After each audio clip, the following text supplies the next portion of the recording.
Hey, what's happening, guys? It's Dead Last Jack here with another video for you.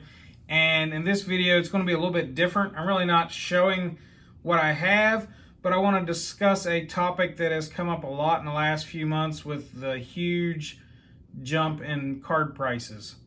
As you see here in front of you, I have two Beckett Gem Mint 9.5 rookie cards of Kevin Durant and Aaron Rodgers, and I have a PSA Mint 9 of LeBron James rookie Topps card.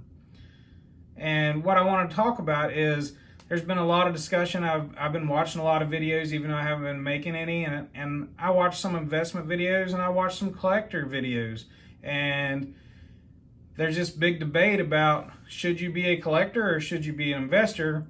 And I believe that most of us are probably a little bit of both. And the reason I say that, and the reason I believe that, is because if you've ever sold a card for any kind of a profit, then technically you were an investor. Whether you intended to or not, you were an investor because you paid X amount for it and got a return on it of more than that. So you invested in that card and got a return off of it. So even if you don't consider yourself an investor, you technically would be. Now, with that being said, most of us are collectors also, because some cards we get, we intend on keeping because it's either a player we collect or a team we collect or a card that we really want, whether it's from our childhood or just somebody that we really like. And we keep that in our collection for many, many years, which in most cases, they will incur value, and if you do ever get rid of them, it'll still end up being an investment return at some point if you get rid of it ever. So I really don't understand the different. I mean, I don't understand why people want to label it one way or another. It's a hobby, and if you have a hobby, then you enjoy your hobby for whatever reasons you enjoy it for. So if your hobby is to get every LeBron James card that has ever been printed, then that's a goal for your hobby. If your hobby is to make $500 this month off of flipping cards, then that's still your hobby. It just happens to be buying and selling versus collecting. So the reason I got these cards here is because these cards are great examples of investments, and I do consider this a collection / investment hobby for myself. I do both. I have an eBay account. I sell cards all the time. I buy cards all the time.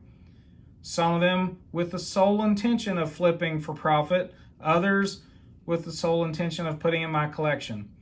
And sometimes I sell cards purposely to get the money to buy other cards to put in my collection. So it's still all the same hobby.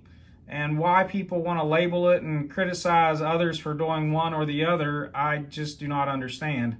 It's still all the same hobby. It's still buying cards, it's still selling cards. And if you're a collector, you have to buy the cards from somebody.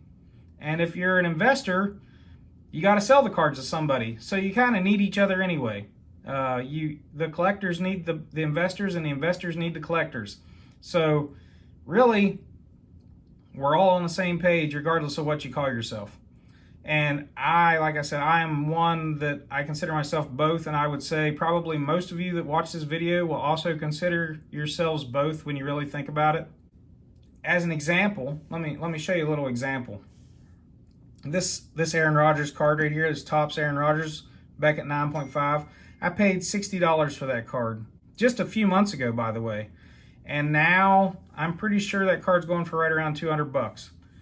It is not on eBay right now because I have an Aaron Rodgers PC. Yeah, so I paid $60 for that, and I could probably sell it for 3 to 4 times profit right now, but it's not listed on eBay.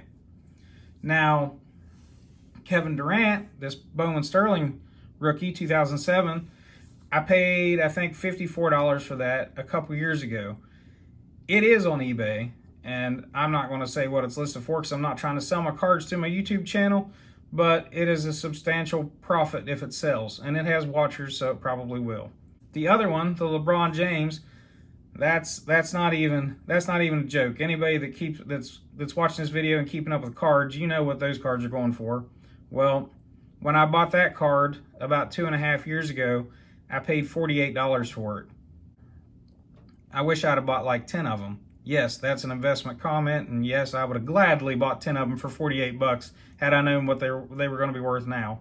The whole point of that is that why would you not consider selling certain cards for certain amounts of money? I mean, maybe it's someone like, I'm not a LeBron James collector. I bought that card because it was a LeBron James rookie, and I had a little bit of money in my PayPal account, and I bought it because I figured it'd be nice to have. Well, it was nice to have, but now I'd rather have the cash out of it than the card at some point, and the longer I wait to sell it, probably the more I'll get out of it. But it's going to get sold. That's the whole purpose of it. That was the whole purpose when I bought it. I just didn't realize how big of a flip it would be. With all this being said, I know there are certain channels dedicated to investors. There's certain channels dedicated to collectors. This channel will end up having both. I'm buying and collecting and investing. So just my little 2 cents and little rant, I guess. So if you're one of those people that have a problem with one or the other, think about it a little bit and get over it. Anyway, I appreciate you watching and listening to my spill, and we will see you on the flip side.